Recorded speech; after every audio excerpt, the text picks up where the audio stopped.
एक दिन बीरबल और दिल्ली के एक काजी में धार्मिक वाद विवाद हो गया। बीरबल ने अपने बुद्धिबल से उन्हें बुरी तरह परास्त किया। काजी जी अपने इस अपमान का बदला बीरबल से लेना चाहते थे। इसी दुर्भावना से प्रेरित होकर काजी ने दिल्ली शहर छोड़ दिया और कहीं दूर जाकर बहुरूपिये का स्वांग सीखने लगा। जब वह इस हुनर में कुशल हो गया तो भेष बदलकर फिर दिल्ली आया। शहर में कई जगह उसने अपनी कला का प्रदर्शन किया। इस प्रकार उसकी शोहरत इतनी बढ़ गई कि अकबर के कानों तक बात जा पहुंची। बादशाह भी शौकीन थे। वे हर किस्म के हुनर की कदर करते थे। उनकी भी बहुरूपिये का करतब देखने की इच्छा हुई। बस अब सोचना क्या था। वहां तो हुक्म की देर थी।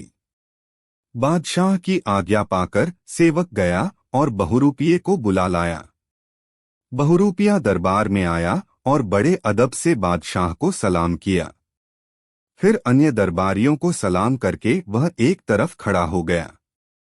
बादशाह ने उसको अपना नया स्वांग दिखाने का हुक्म दिया।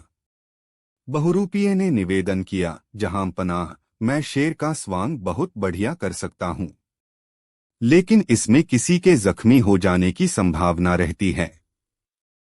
संभव है कि जख्मी व्यक्ति मर भी जाए। इसलिए ऐसे में मुझे एक खून की माफी मिलनी चाहिए। बादशाह ने बिना सोचे विचारे इसकी मंजूरी दे दी। बहुरूपिये ने दूसरे दिन स्वांग दिखाने को कहकर यह भी निवेदन किया कि प्रदर्शन के समय बीरबल का उपस्थित रहना आवश्यक है। बीरबल वहीं बैठे थे। बहुरूपिये की बातों से उन्हें कुछ शक हो गया, क्योंकि पहले तो उसने एक खून की माफी के लिए बादशाह को वचनबद्ध कर दिया, फिर उसने उनका उपस्थित रहना आवश्यक बताया। आखिर इसका क्या रहस्य है? इसी उधेड़बुन में उनके मन में कई तर्क वितर्क उत्पन्न हुए। बीरबल साहसी और बहादुर थे। वह परिस्थितियों से कभी नहीं डरते थे। कठिन से कठिन अवसरों का मुकाबला करने में उनका जीवन व्यतीत हो रहा था। वह अपनी अक्ल से काम लेते थे।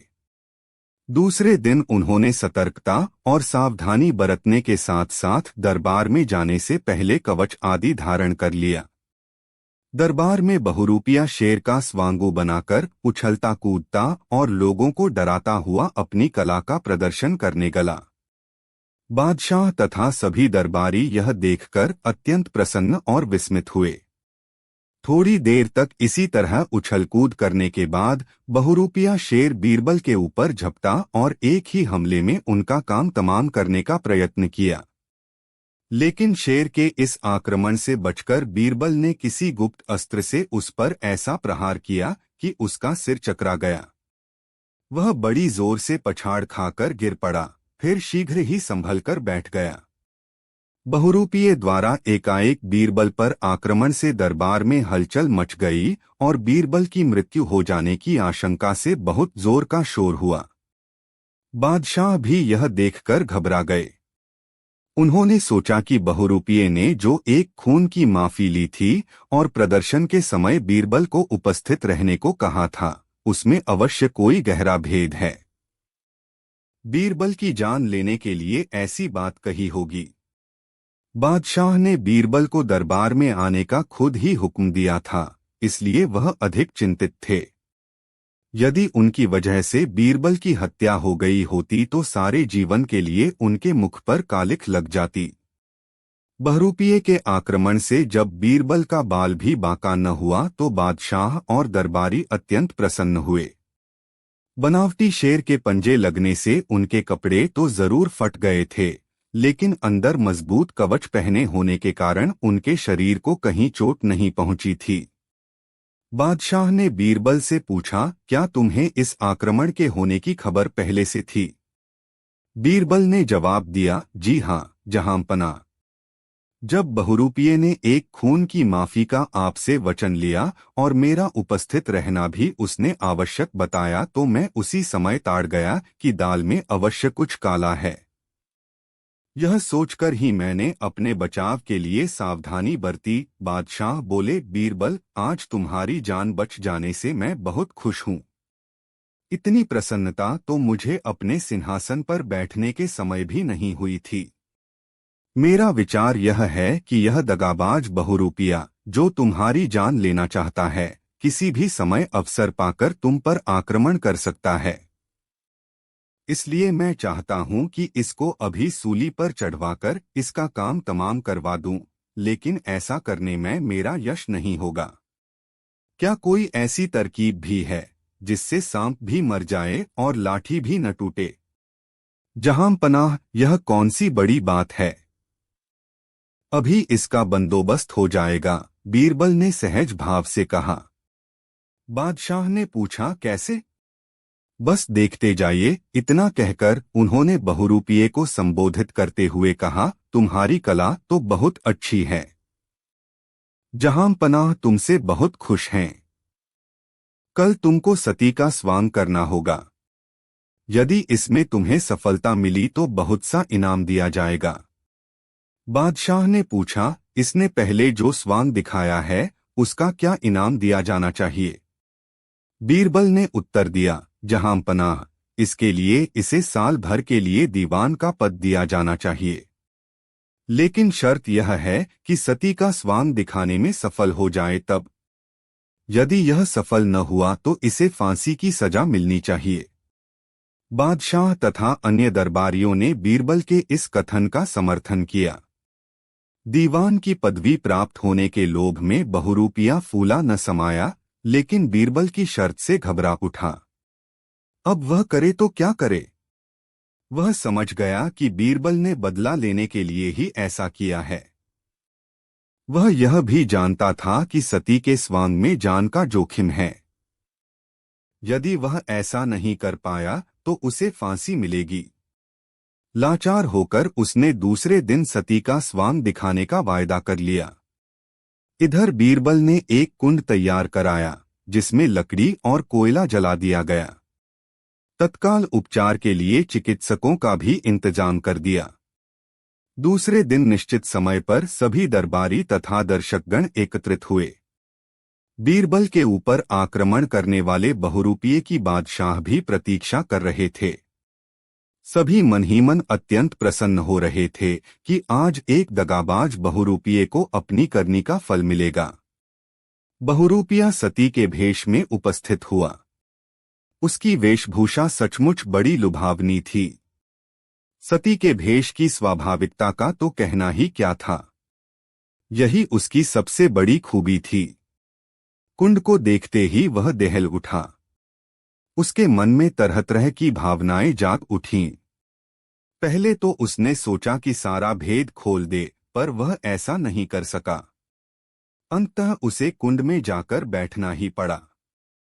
किसी तरह वह कुछ पल उसे में रहा, लेकिन इतनी ही देर में उसका शरीर झुलस गया। जब बीरबल ने उसकी यह दुर्दशा देखी तो उनका कोमल हृदय पिघल गया। यद्यपि वह उनका जानी दुश्मन था, फिर भी उसका दुख उनसे नहीं देखा गया। तत्काल ही उन्होंने सेवकों को आज्ञा देकर उसे कुंड से निकलवा लिया। चारों तरफ बीरबल की वाहवाह होने लगी। बीरबल धन्य है इत्यादि नारों से आकाश मंडल गूंज उठा। बीरबल की उदारता से बहुरूपिये के दिल में उनके प्रति श्रद्धा उत्पन्न हो गई। वह अपने कुकृत्य पर पछताने लगा। जब बहुरूपिया बिल्कुल स्वस्थ हो गया तो एक दिन भरे दरबार में उपस्थित हुआ। अपना पूर्व परिचय देते हुए उसने कहा, मैं वही काजी हूँ जो बीरबल से वाद विवाद में हार गया था। इसी कारण मेरे दिल में बुरी भावनाएं पैदा हो गई थीं। मैंने इनकी हत्या करने की कोशिश की, लेकिन मुझे अब उनकी बुद्धिमत्ता व उदारता का ज्ञान हो गया है और मैं अपने उस बैर को बिल्कुल भूल गया हूँ। यह कहकर वह बहुरूपिया बीरबल के पैरों में पड़ गया और उनसे क्षमायाचना करने लगा। बीरबल ने गदगद होकर उसे अपने गले से लगा लिया। सभी दरबारी यह दृश्य देखकर दंग रह गए। इस तरह बीरबल और काजी का मनमुटाव बिल्कुल दूर हो गया। बादशाह अकबर बीरबल की इस युक्ति से अत्यंत प्रसन्न हुए, क्योंकि उन्होंने अपने दुश्मन को भी अपनी उदारता से अपने वश में कर लिया था। बादशाह अकबर के दरबारियों और अन्य सभासदों के बीच बीरबल हमेशा वाद विवाद का विषय बने रहे। कुछ सभासद एवं दरबारी तो बीरबल को बिल्कुल भी सहन नहीं कर पाते थे। वे हर वक्त उस समय का इंतजार करते रहते कि कब बीरबल को उसके उच्च पद से हटाने में सफल हो सकेंगे। ऐसे अवसर अक्सर आते भी रहते थे। एक बार बीरबल की अनुपस्थिति में बादशाह के कान भरने वालों ने एक स्वर में कहा, हमारी समझ में आज तक नहीं आया जहांपनाह कि हम लोगों में क्या कमी है। बीरबल को इतना महत्व क्यों दिया जाता है? हम लोग उससे कहीं अधिक पढ़े लिखे हैं। उनकी बातें सुनकर बादशाह मुस्कराने लगे। उन्हें मुस्कराता देख एक सभासद बोला, जहांपनाह, उस आदमी से आपको इतना लगाव क्यों है? क्या वह हमसे ज्यादा विद्वान है? बहुत फर्क है उसमें और आप लोगों में। बादशाह ने इस बार भी मुस्कराकर कहा, हमें जानने की इच्छा है हुजूर। अच्छा, फर्क जानना चाहते हो? हाँ हुजूर, फर्क दिखाया जाएगा। हाँ, इसी समय बीरबल के पास सूचना भेज दो कि वह 7 दिनों के लिए छुट्टी पर रहे तथा दरबार में न आए। तुम लोगों में जो सबसे चतुर हो वह उनके स्थान पर काम करें। इस 1 हफ्ते में हम फर्क का एहसास करा देंगे। फिर ऐसा ही किया गया था।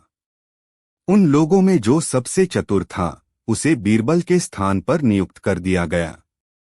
बीरबल की हफ्ते भर के लिए छुट्टी कर दी गई। बादशाह उन सबकी परीक्षा लेने का उचित अवसर खोजते रहे। 1 सप्ताह खत्म होने को आ गया, तब बादशाह ने दरबारियों को एकत्र करके उनके द्वारा चुने गए उस चतुर व्यक्ति से कहा, हमारे महल के पिछले हिस्से में कुतिया के बच्चों की सी आवाजें आती रहती हैं।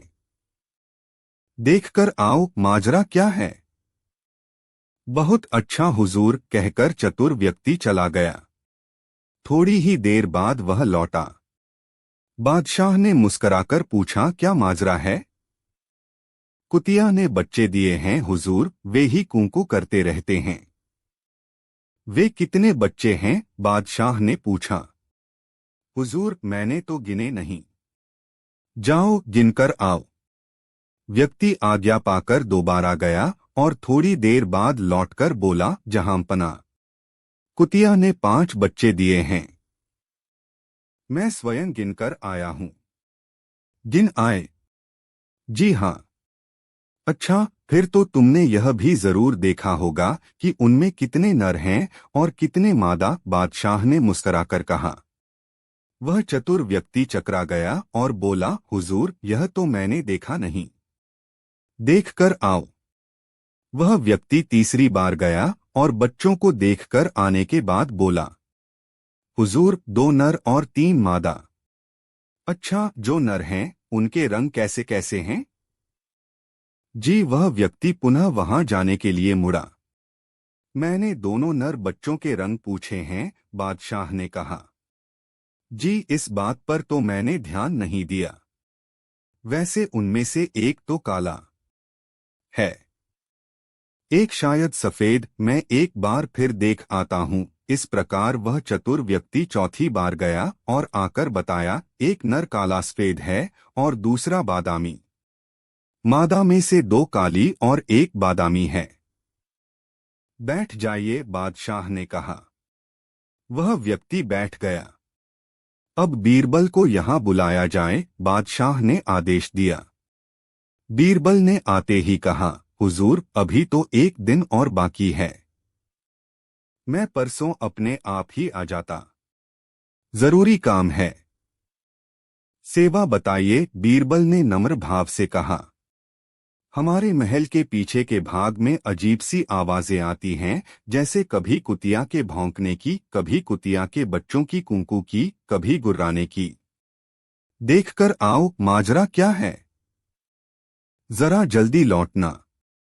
अच्छा जहांपनाह। बीरबल चले गए और थोड़ी देर बाद लौटे।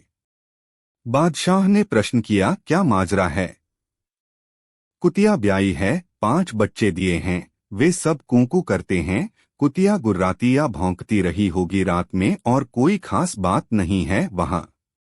5 बच्चे हैं, उनमें नरमादा कितने कितने हैं? 2 नर 3 मादा हैं, बीरबल ने बताया। उनका रंग कैसा है? एक नर काला सफेद, दूसरा बादामी।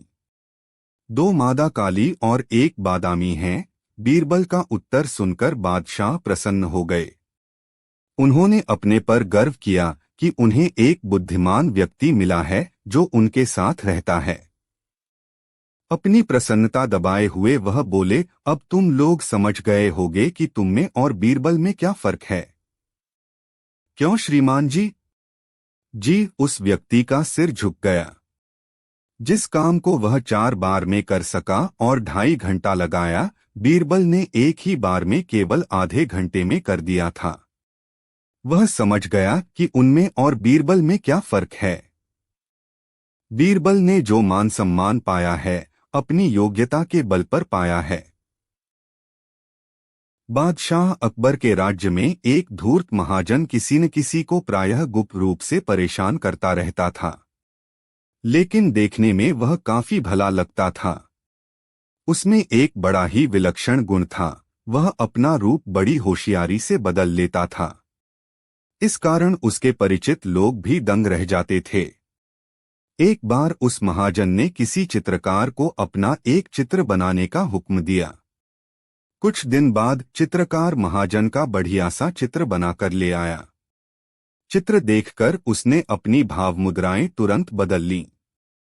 चित्रकार ने उसके चेहरे से अपने चित्र का मिलान किया तो उसमें बहुत अंतर पाया। लाचार होकर वह चित्र लेकर घर लौट आया। फिर जिस रूप में महाजन को देखा था वैसा ही चित्र बनाने लगा। 2-3 दिन बाद उसके नए रूप का चित्र तैयार हो गया। वह उसे लेकर महाजन के यहाँ पहुंचा। महाजन अपनी पूर्व प्रकृति के अनुसार फिर अपने चेहरे में परिवर्तन लाकर चित्रकार के सामने उपस्थित हुआ और चित्र में खामियां निकालने लगा। इस बार भी चित्रकार की समझ में उसकी चालाकी नहीं आई। इस तरह कठोर परिश्रम से चित्रकार ने उसकी आकृति के अनुसार एक और चित्र तैयार किया और फिर महाजन के पास गया। लेकिन उस धूर्त महाजन ने चित्र में कई खामियां बताई जो वास्तव में गलत थीं। अब चित्रकार की समझ में उसकी जालसाजी आ गई। चित्रकार ने जब अपना पारिश्रमिक मांगा तो महाजन ने चित्रकार को 2-4 खरी खोटी सुनाते हुए कहा, जब तक तुम मेरी असली सूरत का चित्र बनाकर नहीं लाओगे, मैं 1 पाई भी नहीं दूंगा। चित्रकार ने सभी चित्र बड़े परिश्रम से बनाए थे। वह दुखी होकर घर वापस आया और सारा हाल अपने मित्रों से कह सुनाया। मित्रों ने उसे बादशाह अकबर के यहाँ फरियाद करने की सलाह दी। वह अपनी फरियाद लेकर बादशाह के पास पहुंचा। बादशाह अकबर ने चित्रकार से सारे चित्र मंगवाए और फिर महाजन को बुलवाया। महाजन आया तो बादशाह ने उसे सच-सच बोलने का आदेश दिया। यह सुनकर महाजन बोला, सरकार, मैंने चित्रकार को अपने रूप के मुताबिक ही चित्र बनाने को कहा था, लेकिन इसने जितने चित्र बनाए हैं वे सब मेरे चेहरे से नहीं मिलते हैं। बादशाह की समझ में कुछ भी नहीं आया। जब उन्होंने अपने आप को न्याय करने में असमर्थ पाया तो बीरबल को बुलाकर सारा मामला सौंप दिया। बीरबल ने समझ लिया कि इस महाजन को शक्ल बदलने की कला आती है, जिससे यह चित्रकार को तंग कर रहा है। इसकी और कई जालसाजियों की खबर भी उनको पहले से थी, इसलिए उन्होंने चित्रकार से कहा, देखो, महाजन की शक्ल जैसी हम देख रहे हैं, ठीक ऐसी ही शक्ल का चित्र जब तुम बनाकर हमारे पास लाओगे तो तुमको उसका पुरस्कार दिया जाएगा। यह कहकर उन्होंने दोनों को जाने की आज्ञा दे दी। फिर बादशाह को सारा हाल सुना दिया। बादशाह को बड़ा आश्चर्य हुआ। अभी चित्रकार कुछ ही दूर गया होगा कि बीरबल ने अपना निजी सेवक भेजकर उसे बुलवा लिया। जब चित्रकार पुनः आया तो बीरबल ने उससे कहा, 2-3 दिन ठहरकर तुम बाजार से एक बड़ा शीशा खरीद लाना, जिसमें वह महाजन अपनी शक्ल अच्छी तरह से देख सके। उस दर्पण को लेकर तुम उसके मकान पर जाना और उससे कहना, आपका असली रूप इस चित्र में प्रकट होता है। वह दर्पण में अपनी शक्ल देखेगा तो जैसी शक्ल होगी वैसा ही रूप उसे दिखाई देगा। इस तरह वह परास्त हो जाएगा। यदि इतना होने पर भी वह बात बढ़ाए और रुपया न दे तो हमारे पास आना।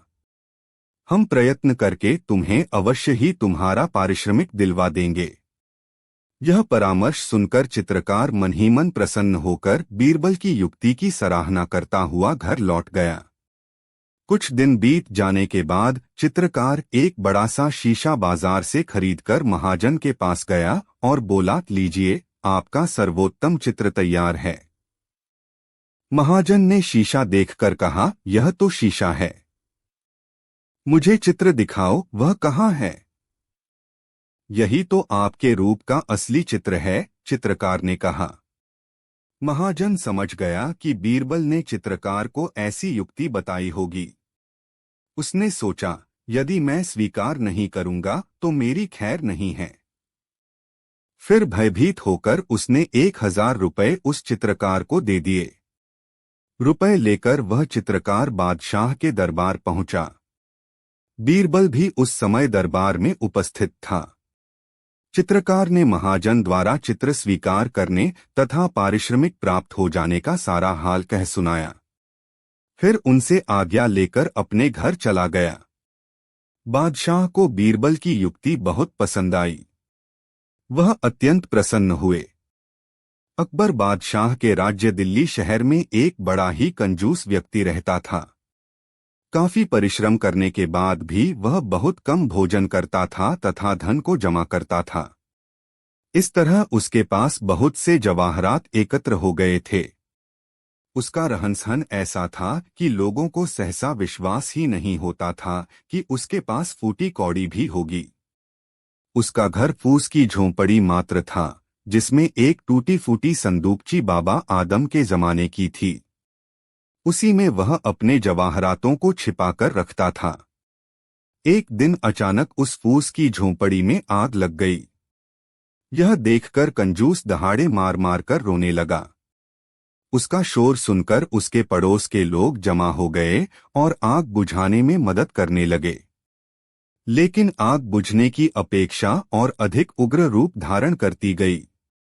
आग की लपटों को देखकर कंजूस ने और अधिक जोर से चिल्ला चिल्लाकर रोना शुरू कर दिया। तभी पास खड़ा एक सुनार उसको डांटकर बोला, एक फूस की झोंपड़ी जलने पर इतना चिल्ला रहा है। भाई, तुम तो झोंपड़ी जलता देख रहे हो, लेकिन मैं तो अपने जवाहरातों को जलता देख रहा हूं। कंजूस अपनी छाती पीटते हुए बोला। यह सुनकर सुनार बोला, जवाहरात कहाँ हैं? कंजूस ने उंगली के इशारे से उस जगह को बता दिया जहां वह संदूकची रखी हुई थी। सुनार के मन में लालच आ गया। वह कंजूस से बोला, यदि मैं जवाहरातों को बाहर निकाल लाऊं तो थोड़ा बहुत तुम्हें देकर बाकी मैं स्वयं रख लूंगा। लाचार होकर कंजूस ने सुनार को इजाजत दे दी। सुनार अपनी जान जोखिम में डालकर लालचवश दहकती आग में कूद पड़ा और संदूकची निकालकर बाहर ले आया। जब आग बुझ गई तो सुनार ने कंजूस को खाली संदूकची देकर सारे जवाहरात खुद ले लिए। इस प्रकार के व्यवहार का कंजूस ने विरोध किया तो सुनार बोला, तुमने पहले ही मंजूर कर लिया था कि मैं जो कुछ चाहूंगा वही तुम्हें दूंगा। भाई, आपने अपनी जान पर खेलकर मुझ पर ऐसा उपकार किया है, इसलिए आप आधा माल ले लें, बाकी आधा मुझे मंजूर है। कंजूस ने हाथ जोड़कर कहा। सुनार तेज होकर बोला, मेरे तेरे बीच तो पहले ही यह शर्त हो चुकी थी कि जो मैं चाहूंगा तुझे दे दूंगा। अब जालसाजी करने से काम नहीं चलेगा। सुनार और कंजूस में बहस बढ़ती ही चली गई। कंजूस ने आधे जवाहरात पाने की बहुत कोशिश की, किंतु असफल रहा। अंत में उसने बादशाह के यहाँ नालिश की। बादशाह ने मामला पेचीदा समझकर बीरबल को सौंप दिया। बीरबल ने सुनार से पूछा, तुम दोनों के बीच क्या शर्त तय हुई थी? गरीब परवर, हम दोनों के बीच यह शर्त तय हुई थी कि यदि उस धधकती आग में घुसकर मैं जवाहरातों वाली संदूकची को निकालकर लाऊं तो अपनी पसंद का इसको दूंगा, बाकी खुद ले लूंगा, सुनार ने कहा। बीरबल ने कंजूस से पूछा, जो बात सुनार कहता है क्या सच है? कंजूस ने स्वीकार किया। तब बीरबल उससे बोले, फिर तुम क्यों नहीं सुनार का फैसला मान लेते? जब शर्त तय हो चुकी थी तो जो कुछ वो देता है ले लो। आलीज हाँ, वह तो मुझे केवल संदूकची देकर सब जवाहरात खुद ले रहा है। बीरबल ने सुनार से पूछा, तुम्हें कौन सी वस्तु पसंद है? सुनार बोला, जवाहरात। यह सुनकर बीरबल बोले, फिर तुमने इतनी बात क्यों बढ़ाई? जवाहरात उसे वापस दे दो और संदूकची तुम ले लो। सुनार सनसा रह गया। बीरबल बोले, तुम्ही ने अपनी शर्त में बताया है कि तुम जो पसंद करोगे यह उसे दे दोगे तथा बाकी खुद रख लोगे, तो जवाहरात इसे दे दो, बाकी संदूकची तुम ले लो। सुनार कुछ नहीं बोल सका। वह जानता था कि यदि बीरबल के न्याय को नहीं स्वीकार करेगा तो उसे जेल की हवा खानी पड़ेगी। ज्यादा लालच का यही नतीजा होता है। यह सोचकर खाली संदूकची को सुनार ने स्वीकार कर लिया। कंजूस को उसके जवाहरात मिल गए। एक दिन बीरबल को बादशाह अकबर के दरबार में आने में देर हो जाती है तो बादशाह अकबर के दरबार के अन्य दरबारी जो बीरबल से ईर्ष्या करते थे, बादशाह अकबर से बीरबल के खिलाफ भला बुरा बोलने लगते हैं। बादशाह अकबर, आप बीरबल के चक्कर में फंस गए हैं। बीरबल कोई चतुर नहीं है, वह सिर्फ आपको अपनी बातों से उलझाए रखता है। बादशाह अकबर समझ गए कि सभी दरबारी बीरबल की चतुराई से जलते हैं। सभी दरबारियों की बात सुनने के बाद बादशाह अकबर ने कहा, मैं सभी दरबारियों को एक मौका देता हूं। तुम सब मेरे सामने बीरबल का सच खोल दो, यानी बीरबल मुझे बातों में फंसाकर खुद को चालाक साबित करता है। इस बात से पर्दा उठा दो, तभी मैं मानूंगा कि बीरबल चालाक नहीं है। सभी दरबारियों ने कहा, जहांपना, आप निश्चिंत रहें, हम सब कुछ संभाल लेंगे। बादशाह अकबर मुस्कुराए और बोले, मेरे पास तुम्हारे लिए एक असाधारण सवाल है। जो मेरे इस सवाल का जवाब देगा वही चतुर दरबारी होगा। बादशाह अकबर का सवाल अक्सर पहेलियों से भरा रहता था जिसे केवल बीरबल ही समझ सकते थे। अब बीरबल भी बादशाह अकबर के दरबार में आ जाते हैं। बादशाह अकबर ने कहा, अब सब दरबारी आ गए। मैं आपको वह सवाल बताऊंगा जिसका जवाब सभी दरबारी देंगे, लेकिन बीरबल जवाब नहीं देंगे। बादशाह अकबर की यह बात सुनकर सभी दरबारी बहुत खुश होते हैं। बादशाह अकबर अपने दरबार में 2 हाथ लंबी और 2 हाथ चौड़ी चादर लाने का आदेश देते हैं। फिर सभी दरबारियों को कहा जाता है कि इस छोटी सी चादर से मुझे सिर से पांव तक ढक दें। बादशाह अकबर अब दरबार में चटाई पर सो जाते हैं। सभी दरबारी एक एक करके बादशाह अकबर को पूरी तरह से ढकने की कोशिश करते हैं, लेकिन कभी बादशाह अकबर के पैरों को ढकने वाली उस चादर से उनका सिर नहीं ढक पाता था, तो कभी उस चादर से उनका सिर ढक लेते तो उनके पैर नहीं ढक पाते। बादशाह अकबर को उस छोटी सी चादर से पूरी तरह ढकने के लिए सभी दरबारी तरह तरह के उपाय करते हैं। कभी चादर को आड़ा करते तो कभी तिरछा, कभी लंबा और कभी चौड़ा बनाया जाता है, लेकिन सारे दरबारी बादशाह अकबर को पूरी तरह से ढकने में नाकाम रहे। अंत में सब हार मानकर बैठ जाते। अब बादशाह अकबर मुस्कुराते हुए बीरबल से कहते हैं, बीरबल, क्या तुम इस छोटी सी चादर से मुझे पूरी तरह ढकने की कोशिश करोगे? बीरबल ने तुरंत कहा, जहांपना, यह तो बहुत आसान काम है। तब बादशाह अकबर फिर लेट जाते हैं।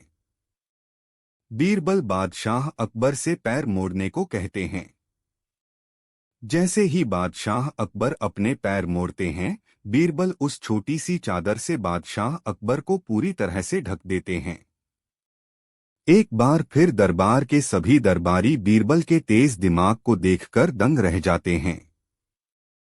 बीरबल की चतुराई का डंक फिर बज उठा और सारे दरबारी मुंह लटकाए दरबार से चले गए। इस कहानी से हमें क्या सीख मिलती है? खुद को दूसरों से बेहतर बताने के लिए दूसरों को कम नहीं आंकना चाहिए। हमें अपने पैरों को उतना ही फैलाना चाहिए जितना हमारे पास चादर हो, यानी जितना वजन हम उठा सकते हैं उतना ही उठाना चाहिए।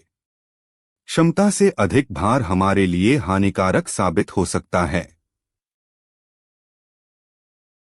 एक बार बादशाह अकबर के राज्य में एक व्यापारी था जो बहुत धनवान था। उसने अपने घर में काम करने के लिए 10 नौकर रखे थे। एक दिन वह व्यापारी किसी काम से दूसरे राज्य चला जाता है और अपने घर की सारी जिम्मेदारी उन 10 नौकरों पर छोड़ देता है। जब व्यापारी अपने घर आता है तो देखता है कि व्यापारी की तिजोरी खाली है और घर से कई कीमती सामान भी गायब है। व्यापारी ने नौकरों से पूछा, जब घर में चोरी हो रही थी तब तुम कहाँ थे? सभी नौकर कहते हैं कि हम सो रहे थे। व्यापारी को शक होता है कि इन नौकरों में से ही किसी ने उसके घर का सामान चुराया है। व्यापारी अपनी समस्या को लेकर बादशाह अकबर के दरबार में जाता है और अपनी सारी समस्या बादशाह अकबर को सुनाता है। बादशाह अकबर जानते हैं कि इस समस्या का समाधान केवल बीरबल के पास है। बादशाह अकबर बीरबल से कहते हैं, बीरबल, तुम इस व्यापारी की समस्या का समाधान ढूंढो और इसे न्याय दिलाओ। बीरबल बादशाह का आदेश स्वीकार करते हैं और दरबार के सिपाही को सभी 10 नौकरों को जेल में बंद करने का आदेश देते हैं। सिपाही तुरंत सभी नौकरों को जेल में बंद कर देते हैं। फिर बीरबल सभी से बारी बारी चोरी के बारे में पूछताछ करते हैं, लेकिन कोई भी चोरी करने का अपराध स्वीकार नहीं करता है। बीरबल फिर कुछ सोच विचार करते हैं और अगले दिन बीरबल सुबह सुबह सभी 10 नौकरों से मिलने जाते हैं और सभी को एक एक लकड़ी देते हैं। लकड़ी देते समय बीरबल नौकर से कहते हैं, यह कोई साधारण लकड़ी का टुकड़ा नहीं है, यह एक जादुई लकड़ी है। तुम में से जो कोई चोर होगा उसकी लकड़ी रातों रात 2 इंच लंबी हो जाएगी। अगले दिन सुबह 10 नौकरों को लकड़ी लेकर राजा के दरबार में बुलाया जाता है तो उसमें से 2 नौकरों की लकड़ी 2 इंच छोटी होती है। यह देख बीरबल को तुरंत पता चल जाता कि ये दोनों ही चोर हैं। बीरबल के इस जवाब से व्यापारी और राज्य के सभी दरबारी हैरान रह जाते हैं। बादशाह अकबर बीरबल से सवाल करते हैं कि तुमने चोर को कैसे पकड़ा? तुमने कैसे सुनिश्चित किया कि ये दोनों ही चोर हैं? बीरबल के इस जवाब से व्यापारी और राज्य के सभी दरबारी हैरान रह जाते हैं। बादशाह अकबर बीरबल से सवाल करते हैं कि तुमने चोर को कैसे पकड़ा? तुमने कैसे सुनिश्चित किया कि ये दोनों ही चोर हैं? बीरबल बताते हैं, कल सुबह मैंने सभी नौकरों को एक एक लकड़ी दी थी और कहा था कि जो भी असली चोर होगा उसकी लकड़ी रातों रात 2 इंच लंबी हो जाएगी। इसलिए इन 2 चोरों ने अपनी अपनी लकड़ी खुद से ही 2 इंच छोटी कर दी, ताकि लकड़ी अगर 2 इंच बड़ी भी हो जाए तो ये पकड़े न जा सके। बस इनकी इसी गलती से मैंने इन्हें पकड़ लिया कि ये दोनों ही असली चोर हैं। बीरबल की बुद्धिमत्ता को देखकर दरबार के सभी दरबारी और व्यापारी बीरबल की खूब तारीफ करते हैं। इस कहानी से हमें क्या सीख मिलती है? इस कहानी से हमें सीख मिलती है कि कोई भी गलत काम कितनी भी सफाई से क्यों न किया जाए, पकड़ा ही जाता है। इसलिए हमें झूठ नहीं बोलना चाहिए और गलत काम नहीं करना चाहिए। एक बार एक बादशाह का अंगूठा युद्ध में कट गया। उस बादशाह ने राज्य के बड़े से बड़े हकीमों से उसका उपचार कराया, मगर किसी प्रकार का फायदा नहीं हुआ। अधिक उपचार करने से इतना अवश्य हुआ कि अंगूठे में मांस तो आ गया, परंतु नया नाखून नहीं आया। बादशाह ने सब हकीमों को जेल में डलवा दिया और कहा, हमारे अंगूठे पर नाखून आने के बाद ही तुम लोग छूट सकोगे, नहीं तो तुम्हारा छुटकारा कभी नहीं होगा। इसके बाद उसने यह कानून ही बना दिया। यदि कोई वैद्य का काम करता पाया जाता तो बादशाह उसे अपने पास बुलाकर औषधि पूछता। अगर वह न बता पाता तो उसे जेल में डाल दिया जाता था। यह देखकर राज्य के सभी हकीम डर गए। बहुतों ने तो यह काम ही छोड़ दिया और कितने ही इधर उधर छिप गए। रोगियों को चिकित्सा के लिए वैद्य मिलना मुश्किल हो गया। यह खबर फैलते फैलते दिल्ली तक पहुंची और अकबर बादशाह ने भी सुनी। अकबर बादशाह को बहुत आश्चर्य हुआ। उन्होंने गरीब जनता को इस अत्याचार से छुड़ाने के लिए बहुत बड़ी सभा करके इसका उपाय पूछा। बीरबल भी वहां मौजूद थे। वह बोले, जहांपनाह, यदि आप मुझे जाने की आज्ञा दें तो मैं किसी न किसी उपाय से उन लोगों को छुटकारा दिला सकता हूं। अकबर बादशाह ने खुशी से बीरबल को वहां जाने की आज्ञा दे दी। बीरबल वैद्य का भेष बनाकर 10-5 मामूली औषधियों को झोले में डाल उस बादशाह के नगर में पहुंचे। उस समय बादशाह के डर से नगर में कोई वैद्य नहीं रहता था, इसलिए बीरबल की ख्याति बहुत शीघ्र ही पूरे राज्य में फैल गई। वहां के लोगों ने उसे भाग जाने की सलाह देते हुए कहा कि अगर बादशाह सुन लेगा तो उसको जेल में डलवा देगा। परंतु बीरबल ने किसी का कहना नहीं माना और हिम्मत से अपना काम करता रहा। धीरे धीरे उसकी खबर बादशाह तक पहुंची।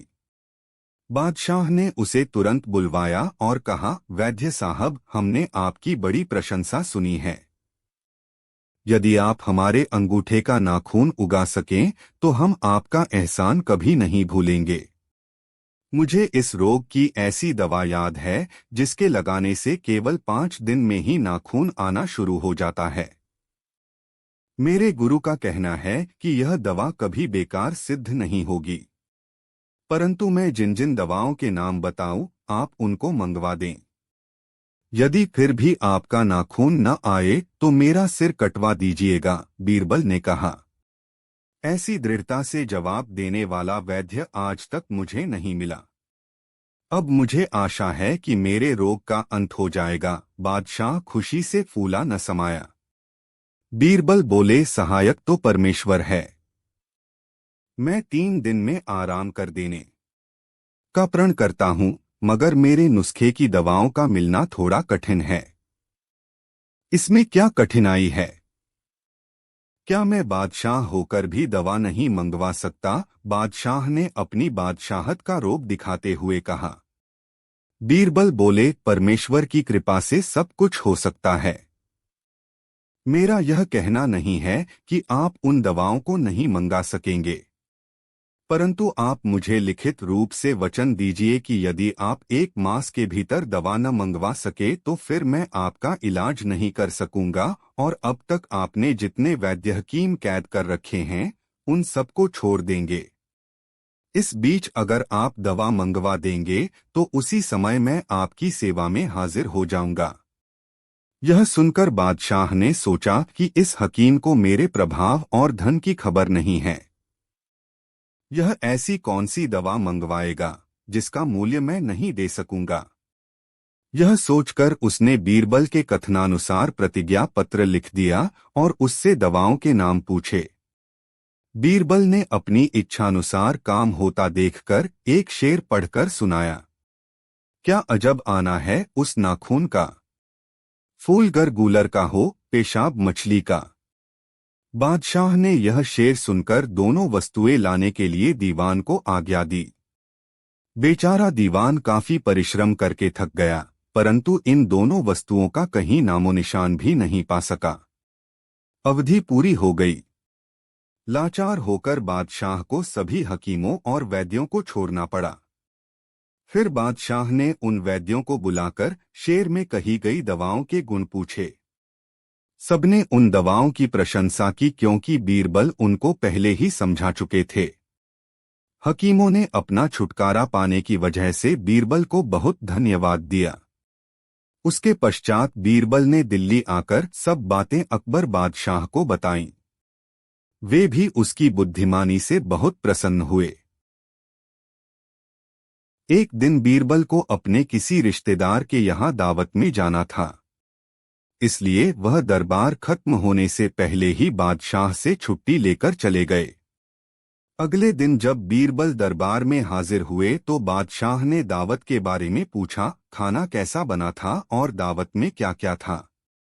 बीरबल ने कई पकवानों के नाम बताए।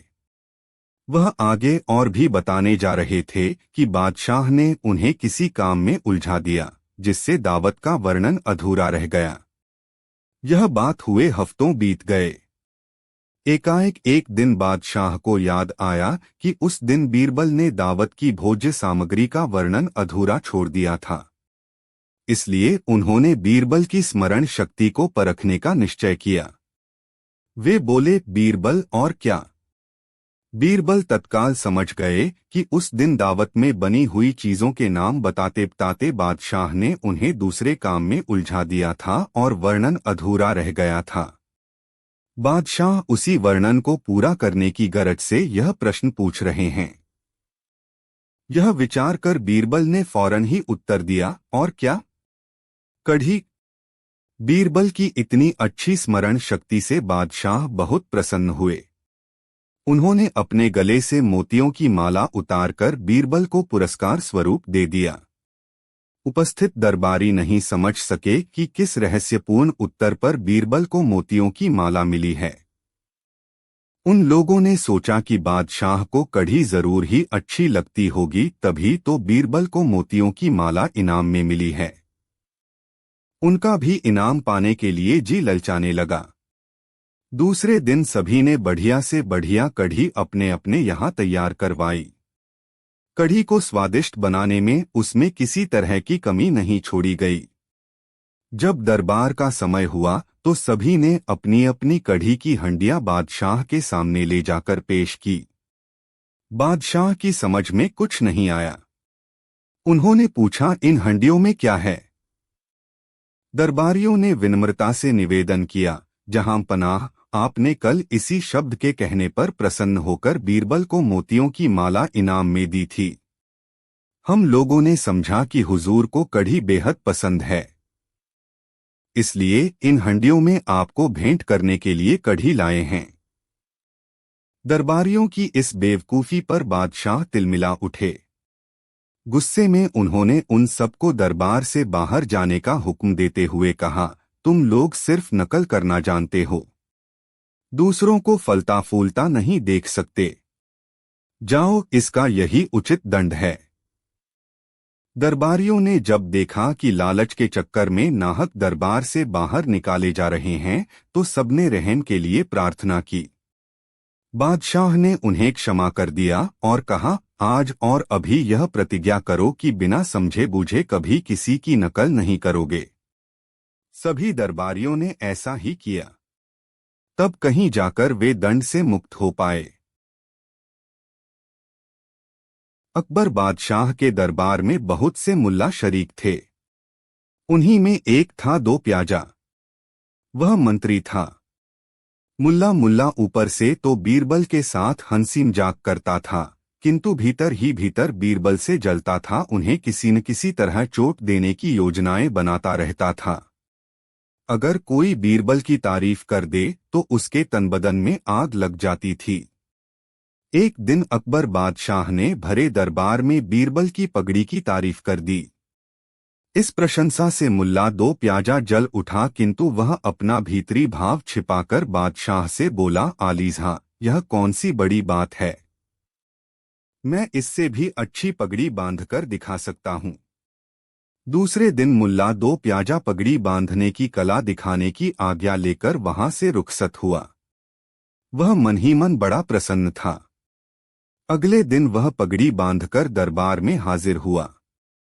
बादशाह को मुल्ला की पगड़ी बांधने की कला बहुत पसंद आई। उन्होंने लोगों के सामने उसकी बड़ी प्रशंसा की। यहाँ तक कि उसकी पगड़ी को बीरबल की पगड़ी से भी अधिक अच्छा बताया। मुल्ला दो प्याजा बड़ा प्रसन्न था। तभी बीरबल बोले, जहां पनाह, यह मुल्लाजी की कला नहीं है, बल्कि इसका बेव इनकी स्त्री को ही मिलना चाहिए। उसी के कारण मुल्लाजी ने बाजी मार ली। यदि आपको मेरा यकीन न हो तो ये सबके सामने दोबारा पगड़ी बांधकर दिखा दें। मुल्ला दो प्याजा बिना दर्पण के काफी कोशिश के बाद भी पहले जैसी पगड़ी नहीं बांध सका। आठ बादशाह और समस्त दरबारियों के सामने उसे शर्मिंदा होना पड़ा। बादशाह ने हंसते हुए मुल्ला दो प्याजा से कहा, धन्य है मुल्ला जी, जो काम इनसे नहीं बन पड़ा वह जोरू से करवाते हैं। एक दिन बीरबल को परेशान करने के उद्देश्य से बादशाह अकबर ने एक ऐसा आला बनवाया जिसमें हाथ डालने पर हाथ फंस जाता था। उस आले में उन्होंने एक सेब रखवा दिया। आले वाला कमरा बादशाह के कमरे से मिला जुला था। बीरबल जब बादशाह से मिलने आए तो बादशाह ने उन्हें हुक्म दिया कि बराबर वाले कमरे के आले में सेब रखा है, उसे ले जाओ। बीरबल ने उस कमरे में जाकर आले में से सेब निकालने को हाथ बढ़ाया ही था कि उसका हाथ उसमें फंस गया। दूसरा हाथ उस हाथ को निकालने में फंस गया। थोड़ी देर में बादशाह वहां आए और बीरबल को चिढ़ाने लगे। बीरबल मन मारकर रह गए। तब बादशाह ने अपने हाथों से उनके हाथ छुड़ा दिए।